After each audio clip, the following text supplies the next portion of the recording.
8 வருஷத்துக்கு அப்புறம் இந்தியாவில் ஒரு பெரிய ரிஃபார்ம் நடந்திருக்கு அப்படின்னு நம்மளால் சொல்ல முடியும். ரிஃபார்ம் அப்படின்னா பெரிய மாற்றங்கள் நடந்திருக்கு அப்படின்ட்டு. அதாவது ஜிஎஸ்டி 2.0 whatever நம்ம எப்படினாலும் சொல்லிக்கலாம். அதாவது கடந்த ஆகஸ்ட் 15th இண்டிபெண்டன்ஸ் டே அன்றைக்கே வந்து இந்த mister Narendra Modi prime minister அவர் என்ன சொல்லியிருந்தார் அப்படின்னா, கொடி ஏற்றும்போது அவர் என்ன சொல்லியிருந்தாருன்னா, இந்தியாவில் வந்து பெரிய அளவுக்கு ஒரு நாங்கள் ரிஃபார்ம் கொண்டு வர போகிறோம், அதாவது பெரிய டாக்ஸேஷன்ஸில் வந்து சேஞ்சஸ் நாங்கள் கொண்டு வர போகிறோம், ஜிஎஸ்டி இல்லை அப்படிங்கிற மாதிரி சொல்லியிருந்தார். அப்போவே வந்து நீங்கள் வந்து இந்தியாவில் வந்து நமக்கு தீபாவளிங்கிறது வந்து டபுள் டமாக்காவாக இருக்க பொழுது, எல்லா மக்களுக்கும் இன்னும் ப்ரிசைஸாக மிடில் கிளாஸ் மக்களுக்கு வந்து டபுள் டமாக்காவாக இருக்க பொழுது அப்படிங்கிற மாதிரி ஒரு விஷயத்த சொல்லியிருந்தார். ஸோ அதுக்கேற்ற மாதிரியே வந்து செப்டம்பர் 3ஆம் தேதி வந்து ராத்திரி வந்து ஜிஎஸ்டி கவுன்சில் நடக்குது. அந்த ஜிஎஸ்டி கவுன்சிலேருந்து பல விஷயங்கள் வந்து வெளியில் வருது. ஆப்வியஸாக ஃபினான்ஸ் மினிஸ்டர் மூலமாகவும் ஜிஎஸ்டி கவுன்சில் மூலமாகவும் பல விஷயங்கள் வெளியில் வருது. அதாவது பல மாற்றங்கள் வந்து நம்மளோட ஜிஎஸ்டியில் வந்து அவங்க சேஞ்சஸ் பண்ணியிருக்காங்க.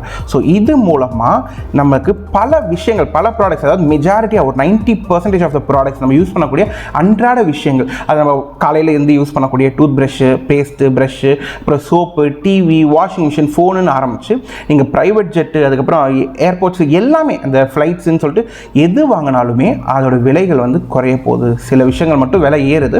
ஸோ எந்தெந்த விஷயங்கள்லாம் இறங்குது, குறையுது, இது எல்லாமே என்னைக்கு அமலுக்கு வரப்போகுது அப்படின்னு பார்த்தா செப்டம்பர் 22 நமக்கு அமலுக்கு வரப்போகுது. அது ஏன் 22 அப்படின்னு பார்த்தா அன்றைக்கி தான் நவராத்திரி ஆரம்பிக்குது. ஸோ அன்னிலேருந்து ஆரம்பிக்க போகுது. ஸோ இப்படிங்கிற மாதிரி பல டீட்டெயில்ஸை வந்து நமக்கு இந்த செப்டம்பர் 3ஆம் தேதி ராத்திரியிலேருந்து பயங்கரமாக டாக் ஆஃப் த டவுனாக வந்து போயிட்டுருக்கு ஃபினான்ஷியல் இண்டஸ்ட்ரியில்.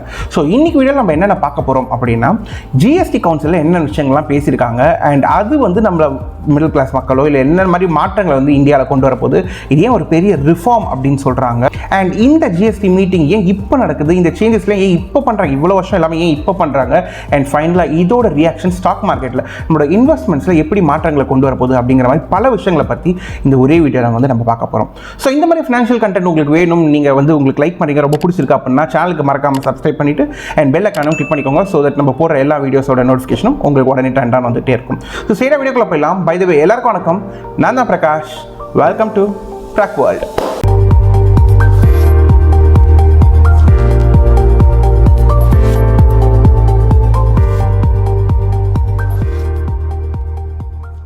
நம்ம டேக்ஸ்ன்னு பார்த்தோம் அப்படின்னா அதில் 2 விதமான டேக்ஸ் இருக்குது. ஒன்று டைரக்ட் டேக்ஸ், இன்னொன்று இன்டைரக்ட் டேக்ஸ்.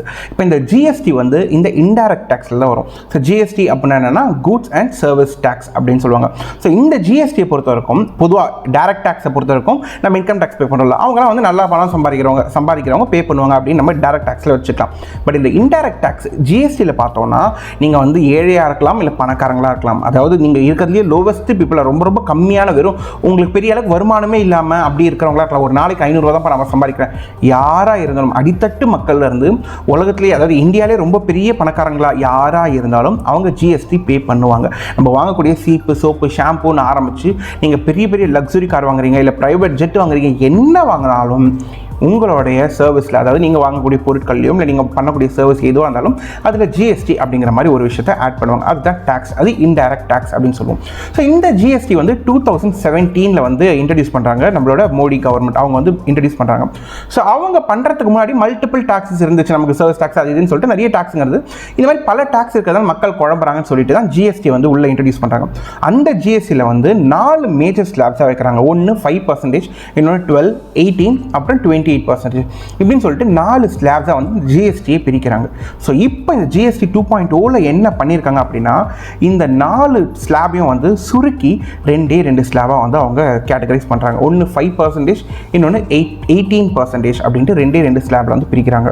அண்ட் மூணாவதாக பார்த்தா இந்த 4 ஸ்லாபை வந்து சுருக்கி 2ன்னு பார்த்தோம். மூணாவதாக 40%ன்னு சொல்லிட்டு இன்னொரு ஸ்லாபை வைக்கிறாங்க. அண்ட் என்னென்ன பொருள் இந்த 3 ஸ்லாப்ஸ்லையும் வருது அப்படிங்கிறதெல்லாம் வந்து நம்ம இன்னும் வீடியோஸில் போக நம்ம வந்து பார்த்துட்டே போவோம். இந்த சேஞ்சஸ் எல்லாத்தையுமே வந்து செப்டம்பர் 3ஆம் தேதி ராத்திரி ஜிஎஸ்டி கவுன்சில் மூலமாக வந்து அவங்க ஃபைனலைஸ் பண்ணுறாங்க. ஸோ இந்த மாதிரி இருக்கக்கூடிய 4 விஷயத்தையும் வந்து நம்ம சுருக்கி 2 விஷயமாக மாத்திரம், இது இல்லாமல் 2 ஸ்லாபாக மாத்திரம், இது இல்லாமல் வந்து மூணாவது ஒரு 40% ஸ்லாபுங்கிற ஒரு கேட்டகரி வைக்கணும். ஸோ மொத்தமே இனிமேட்டு 3 ஸ்லாப்ஸ் இருக்க பொழுது அது என்னென்னலாம் வந்து வருது அப்படிங்கிறதையும் நம்ம பார்க்க போகிறோம். ஸோ இதெல்லாம் வந்து நிர்மலா சீதாராமன் ஃபினான்ஸ் மினிஸ்டர் மூலமாக வெளியில் வருது. ஸோ இவங்க சொல்லும்பொழுதே சொல்கிறாங்க இது எல்லாமே எப்போத்துலேருந்து அமலுக்கு வரப்போகுது அப்படின்னு பார்த்தா செப்டம்பர் 22ஆம் தேதி, அதாவது நவராத்திரியிலேருந்து இது வந்து அமலுக்கு வரப்போகுது அப்படிங்கிற மாதிரி சொல்கிறாங்க.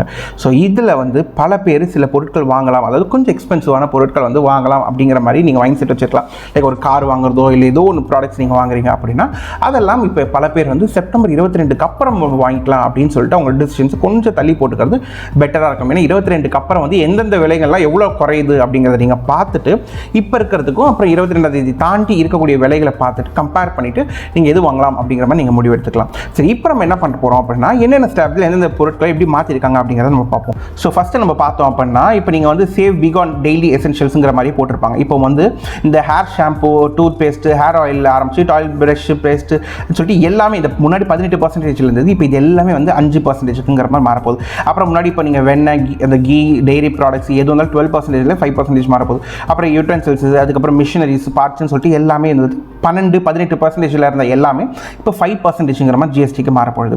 நெக்ஸ்ட் ஹெல்த் கேர் இண்டஸ்ட்ரியில் பார்த்தா ரொம்ப ரொம்ப பெரிய மாற்றமாக கருதப்படுறதே வந்து இந்த இன்சூரன்ஸ் தான். அதாவது எல்லா மேஜர் ப்ராடக்ட்ஸ்லையும் அந்த 12% இருக்கிறது எல்லாத்தையுமே மெஜாரிட்டி ப்ராடக்ட்ஸ் அப்படியே 5க்கு மாற்றிருக்காங்க. இந்த 28ல் இருந்த மேஜர் ப்ராடக்ட்ஸ் எல்லாத்தையும் 18%க்கு மாற்றிருக்காங்க. அண்ட் ரொம்ப ரொம்ப ஹாப்பியான ஒரு விஷயம் என்ன அப்படின்னு பார்த்தா இனிமேட்டு நம்மளோட இந்த இன்சூரன்ஸ், அதாவது ரெண்டுமே டேர்ம் இன்சூரன்ஸாக இருக்கலாம், அந்த டேர்ம் இன்சூரன்ஸில் எல்ஐசி எல்லா இன்சூரன்ஸும் வந்துடும், ப்ளஸ் இங்கே மெடிக்கல் இன்சூரன்ஸ், இது ரெண்டு இன்சூரன்ஸ்க்குமே வந்து ஜிஎஸ்டி கம்ப்ளீட்டாக 0 பண்ணிட்டாங்க. முன்னாடி 18% இருந்துச்சு. அதாவது நீங்கள் சும்மா ஃபார் எக்ஸாம்பிள் சொல்கிறேன், நீங்கள் ஒரு 50,000 ரூபாய் கட்டுறீங்க அப்படின்னா 9,000 ரூபாய் நீங்கள் ஜிஎஸ்டியாகவே நீங்கள் கட்ட வேண்டியது இருக்கும். பட் இப்போ கம்ப்ளீட்டாக வே ஆஃப் பண்ணிட்டாங்க. விச் மீன்ஸ் நமக்கு இனிமேட் நம்ம கட்டக்கூடிய எல்லா இன்சூரன்ஸ்க்கும் வந்து ரொம்ப விலை கம்மியாக போகுது அப்படிங்கிற மாதிரியே நம்மளால் பார்க்க முடியும். அதாவது செப்டம்பர் 22க்கு அப்புறம். நெக்ஸ்ட் நீங்கள் ஹெல்த் கேர் ரிலேட்டடாக இருக்கக்கூடிய அந்த தெர்மோமீட்டர் அது இது அதுக்கெலாம் வந்து 18லேருந்து 5% மாற்றிட்டாங்க.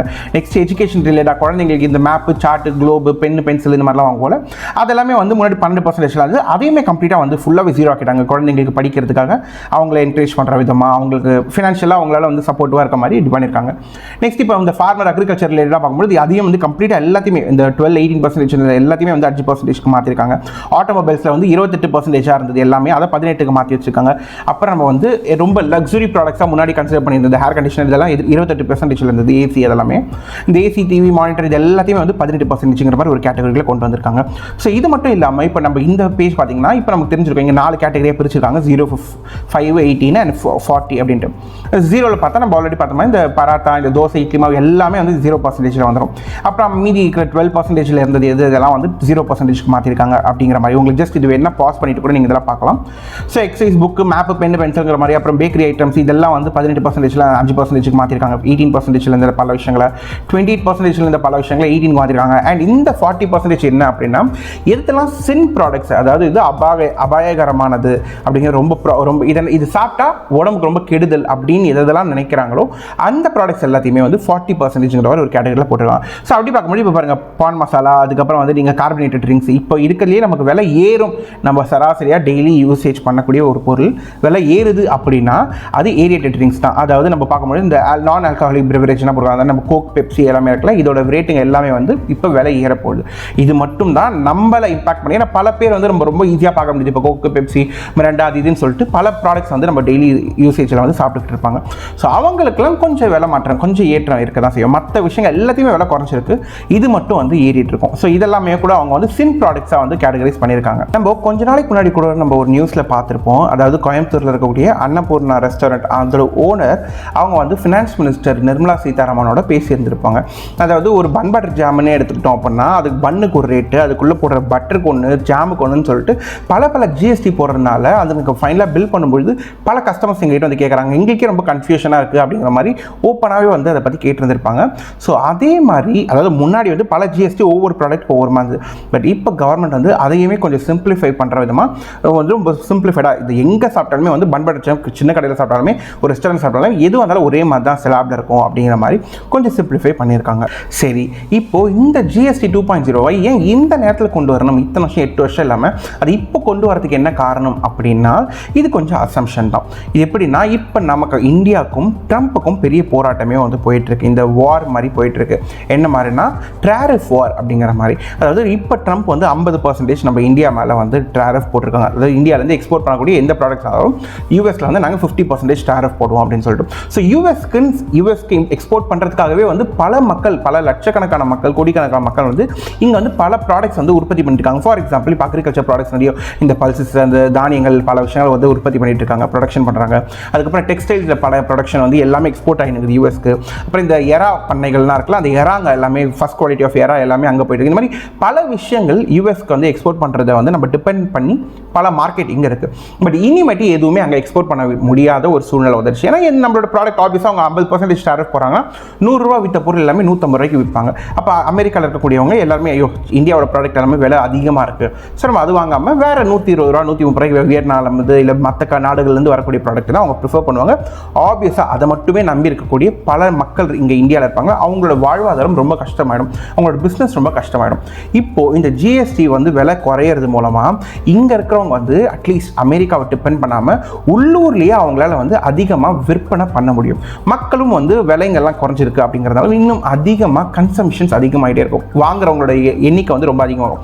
அதனால் அட்லீஸ்ட் இவங்க பிஸ்னஸ் வந்து யூஎஸ் எக்ஸ்போர்ட் பண்ணி சம்பாதிக்கிற அளவுக்கு இல்லைனாலும் அட்லீஸ்ட் உள்ளூர் மக்களுக்கு வந்து வியாபாரம் பண்ணுறது மூலமாக அட்லீஸ்ட் அவங்க பிஸ்னஸ் தற்போதைக்கு வந்து கொஞ்சம் சஸ்டெயின் ஆகும். ஓரளவுக்கு சில பிஸ்னஸ் வந்து பிக்கப் ஆகிறதுக்கு வந்து வாய்ப்புகள் இருக்கும்.